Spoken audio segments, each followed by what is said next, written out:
నమస్తే, welcome to hit TV. నేను మౌనిక. ప్రస్తుతం మనం ఎక్కడున్నామంటే ప్రముఖ న్యాయవాది సాయి కృష్ణ ఆజాద్ గారి దగ్గర ఉన్నాము. కొన్ని లీగల్ ఇష్యూస్ గురించి సార్తో మాట్లాడి ఆ వివరాలు తెలుసుకుందాం. సార్ నమస్తే. నమస్తే అండి. ఎలా ఉన్నారు సార్? బాగున్నాను మేడం, మీరు ఎలా ఉన్నారు? బాగున్నాను sir, thank you so much sir. Sir కొన్ని లీగల్ ఇష్యూస్ గురించి మాకు క్లియర్ గా ఎక్స్ప్లెయిన్ చేయాలి మీరు. ఎందుకంటే చిన్న చిన్నగా అనిపించినా బట్ ఇవి కోర్టుకి ఎక్కి అంటే కోర్టు వరకు వెళ్ళేసరికి అవి పెద్దగా అనిపిస్తాయి. లీగల్ కేసు అంటేనే కొంచెం పెద్దగా అనిపిస్తాయి. బట్ వినడానికి చిన్న సమస్యగా ఉన్నా బట్ అది లీగల్ కేసు అంటే పెద్దగానే అనిపిస్తాయి. సో ఇప్పుడు ఫస్ట్ టాపిక్ ఏంటంటే, కొంతమంది భార్యలు భర్తల మీద చీటింగ్ కేసు పెడుతూ ఉంటారు. అంటే కొంతమంది నిజంగానే భర్తల బాధకి తట్టుకోలేక కేసు పెడుతూ ఉంటారు. కొంతమంది కావాలనే ఏదో బెదిరించడం కోసమో లేకుంటే ఇంకా చిన్న చిన్న విషయాలకి కూడా భర్త మీద కేసు పెట్టడం జరుగుతుంది. సో అలాంటప్పుడు భర్త ఏం చేయాలి భార్య చీటింగ్ కేసు పెడితే? చాలా మంచి ప్రశ్న అడిగారండి. మీరు అన్నారు, ఒక మాట అన్నారు. ఇప్పుడు లా అనేది చాలా వ్యాస్ట్ సబ్జెక్ట్. ముఖ్యంగా కామన్ మ్యాన్కి త్వరగా అర్థం కాదు. ఇంకోటి ఇది డ్రై సబ్జెక్ట్ కూడా. సో ఏంటంటే మాకంత ఎక్స్పీరియన్స్, దాదాపు నాకు 22 ఇయర్స్ స్టాండింగ్. నేను ఈ 22 ఇయర్స్లో కూడా ప్రతి కేసు మాకు ఎక్స్పీరియన్స్గానే ఉంటుంది.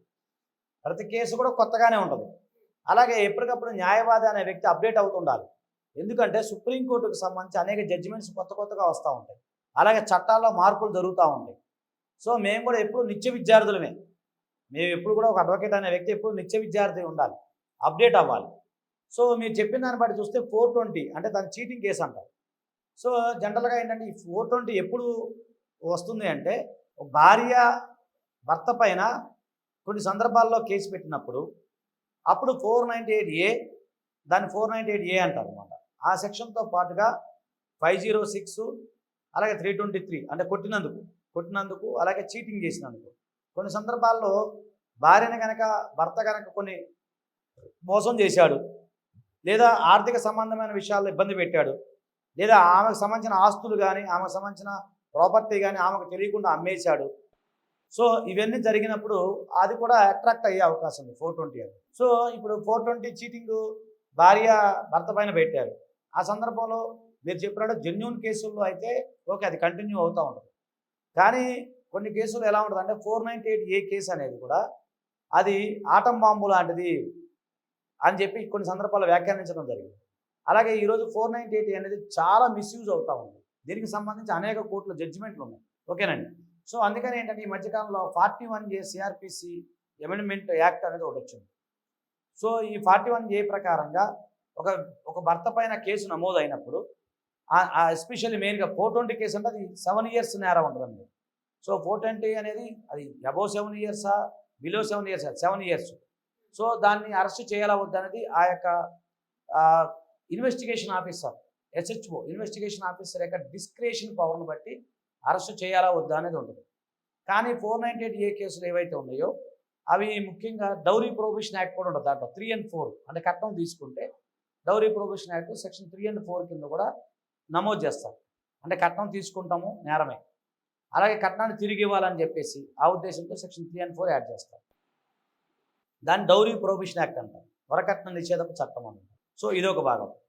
సో వీటితో పాటు ఇంకొకటి అతి ముఖ్యమైనది ఏంటంటే 506 అంటే బెదిరించినట్టుగా కానీ, అలాగే కొట్టినప్పుడు భర్త కనుక భార్యను కొట్టారనుకోండి 323 యాడ్ చేయడం జరుగుతుంది. సో ఇవన్నిటితో పాటుగా వాళ్ళ మీద ఛార్జ్ షీట్ ఫ్రేమ్ చేయడం ఇవన్నీ జరుగుతూ ఉంటాయి. లేదు మీరు ఫేక్ సంబంధించిన 498A అనుకోండి, సో దానికి హైకోర్టులో మనం CRPC 482 కింద క్వాష్ పిటిషన్ అనేది మనం వేసుకోవచ్చు. క్వాష్ పిటిషన్ అని ఒకటి ఉంటుంది. సో అది వేసుకున్న తర్వాత కోర్టు వారు విచారించి నిజంగానే అది కనుక ఫేక్ అనుకున్నప్పుడు, ఫేక్ పెట్టారు అనుకున్నప్పుడు ఆటోమేటిక్గా క్వాష్ అయ్యే అవకాశం ఉంది. క్వాష్ అంటే కేసు కొట్టివేయబడేదాన్ని క్వాష్ పిటిషన్ అని మనం అంటాం.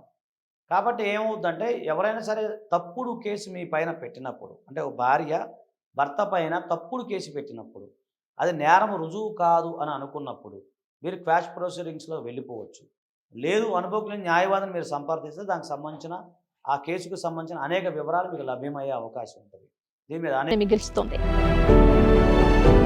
లైలా మజ్ను, పార్వతీ దేవదాస్ ఈ రెండు కథల్లో మజ్ను లైలా ప్రేమ కోసం ఎంత పరితపించాడో విన్నాం. దేవదాస్ పార్వతీ ప్రేమ కోసం ఎంత పిచ్చోడయ్యాడో చూసాం. కానీ లైలా మజ్ను ప్రేమ కోసం ఎంత ఆరాటపడిందో మనం ఆలోచించలేదు. దేవదాసు దూరమయ్యాక పార్వతి పరిస్థితి ఏంటో మనం అర్థం చేసుకోలేదు. ప్రేమ నుండి పెళ్లి వరకు వెళ్ళలేకపోయినా ఎంతో మంది అమ్మాయిల బ్రేకప్ స్టోరీస్తో మీ లవ్ టుడే.